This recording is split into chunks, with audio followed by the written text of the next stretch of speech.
akcija danes na tiskovni je bila zastavljena tako, da bi v bistvu tako novinarji kot mimoidoči lahko poskusili biti na nek način v vlogi performerja. V bistvu ne vem, nekako se nam ni poskusilo, nihče se ni želel pridružiti, ne?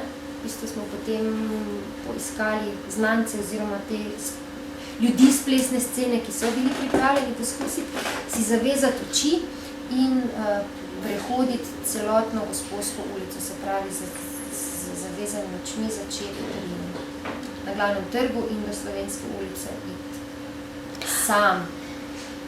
Zakaj smo temu rekli, da bi poskusili biti v vlogi performerja? Zato, ker v bistvu kot performer se na podoben način, ne na enak, ampak na podoben način v ranljivi poziciji, kot smo mi bili danes z zavezanimi očmi, ko smo hodili po mestu, si ranljiv, ampak hkrati pa po drugi strani na nek način obvladuješ okolico ravno s to svojo ranljivostjo oziroma s to svojo pozicijo, ko v bistvu si ti tisti, ki usmerjaš pozornost gledalca, rečemo. Se bo to še ponovilo? V času festivala bo festival med ulice Maribora vpet ali ne?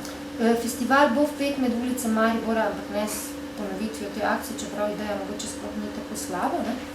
Ampak bo pač za tem urbanim laboratorijem, ki bo v petek se zgodil, tudi mislim, da ravno po Gosposki ulici in potem nekako speljan do Hodžaka, bo tudi pozival mimoidoče, da se pridružijo in da doživljajo.